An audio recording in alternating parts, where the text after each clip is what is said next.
கிறிஸ்துவுக்குள் பிரியமுள்ள சகோதர சகோதரிகளே, பலன் தரும் தேவன் எபிசோட் 1564 கர்த்தரை துதிக்கிறேன், மகிமைப்படுத்துகிறேன்.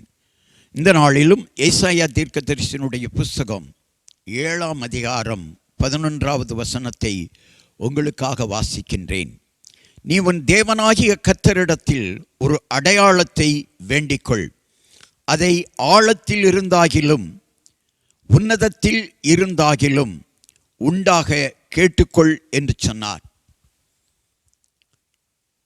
ஆகாஸ் ராஜாவுக்கு, யூதா தேசத்தை ஆண்ட ஆகாஸ் ராஜாவுக்கு விரோதமாக அநேகர் எழும்பி வந்த பொழுது, யூதா தேசத்தை எப்படியாவது கைப்பற்றிவிட வேண்டும் என்று சீரிய ராஜா கூட்டிச் சேர்ந்து கொண்டு யூதா தேசத்திற்கு எதிரடையாக வந்த பொழுது, ஏசாயா தீர்க்கதரிசியின் மூலம் யூதாவின் ராஜாவாகிய ஆகாசுக்கு கர்த்தர் கொடுத்த வாக்கை சொன்ன காரியம் என்னவென்றால், ஆகாஸ் ராஜாவே, நீ உன் தேவனாகிய கர்த்தரிடத்தில் ஒரு அடையாளத்தை வேண்டிக்கொள், அடையாளத்தை கேள். நான் பாதுகாக்கப்படுவதற்கு, என் தேசம் பாதுகாக்கப்படுவதற்கு, என் ஜனங்கள் பாதுகாக்கப்படுவதற்கு ஒரு அடையாளத்தை காட்டும் ஆண்டவரே என்று கேள் என்று சொன்ன பொழுது, அவன் கேட்க மறுத்துவிட்டான். நான் கேட்க மாட்டேன் என்று சொன்னான். கர்த்தரை பரீட்சை செய்ய மாட்டேன் என்று சொன்னான். ஏசாயா தீர்க்கதரிசி ஆகாஸ் ராஜாவுக்கு இன்னொரு காரியத்தையும் சொன்னார். உன் தேவனாகிய கர்த்தரிடத்தில் அடையாளத்தை வேண்டிக்கொள், ஆழத்தில் இருந்தாகிலும் உன்னதத்தில் இருந்தாகிலும் அது உண்டாக கேட்டுக்கொள் என்று சொன்னார்.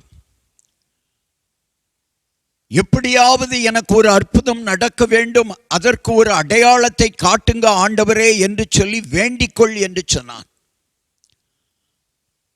வேண்டிக்கொள்ள மறுத்த ஆகாஸ் ராஜாவுக்கு ஏசாயா மூலமாக, ஆகாஸ் ராஜாவுக்கு மாத்திரமல்ல, ஆகாஸ் ராஜாவின் ஜனங்களுக்கும், அதாவது தாவீதின் ஜனங்களுக்கும் வம்சத்திற்கும் ஏசாயா தீர்க்கதரிசி சொன்ன காரியம், ஆண்டவர் நீ விரும்புகிறாயோ விரும்பவில்லையோ ஒரு அடையாளத்தை கொடுப்பார். ஒரு கன்னிகை கர்ப்பவதியாகி ஒரு குமாரனை பெறுவாள், அவருக்கு இம்மானுவேல் என்று பெயரிடுவாள். இயேசு கிறிஸ்துவனுடைய பிறப்புக்கு பல ஆண்டுகளுக்கு முன்பதாக வெளிப்படுத்தப்பட்ட காரியம், ஒரு அடையாளம் தோன்றும். அந்த அடையாளம்தான் இயேசுவினுடைய பிறப்பு. அவருக்கு இம்மானுவேல் என்று பெயரிடுவார்கள். உலகத்திலே இன்றைக்கு அநேக மனிதர்கள் உலகம் முழுவதும் சில பல தெய்வங்களை தங்கள் தெய்வங்களாக வழிபட்டு கொண்டு வருகிறார்கள். ஆனால் எந்த தெய்வமும் பல நூறு ஆண்டுகளுக்கு முன்பதாக இப்படி உருவாகும் என்று தீர்க்க தரிசனங்களால் கூறப்படவில்லை. இயேசு கிறிஸ்துவனுடைய பிறப்பு மாத்திரம் பல நூறு ஆண்டுகளுக்கு முன்பதாகவே தீர்க்க தரிசனமாக கூறப்பட்டுள்ளது.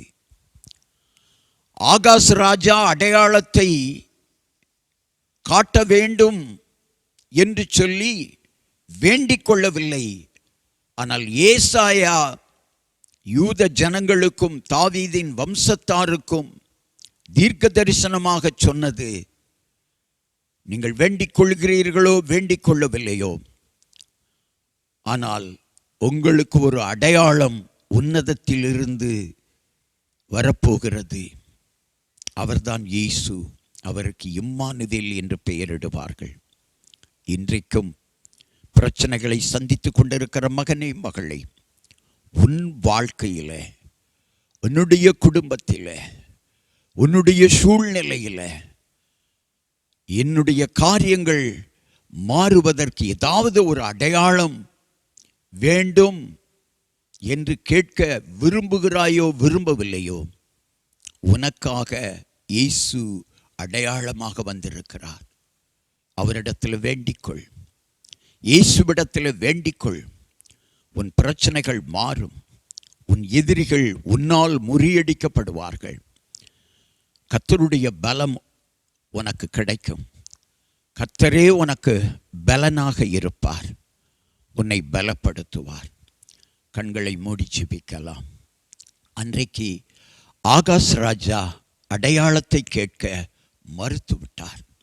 ஆனால் ஏசாயா சொன்னார், நீங்கள் ஏற்றுக்கொண்டாலும் ஏற்றுக்கொள்ளாவிட்டாலும் பரலோகம் ஒரு அடையாளமாக உங்களுக்காக இயேசு கிறிஸ்துவை இந்த பூமிக்கு தரப்போகிறது. அவருக்கு இம்மானுவேல் என்று பெயரிடுவார்கள் என்று சொல்லி விளக்கப்பட்டது.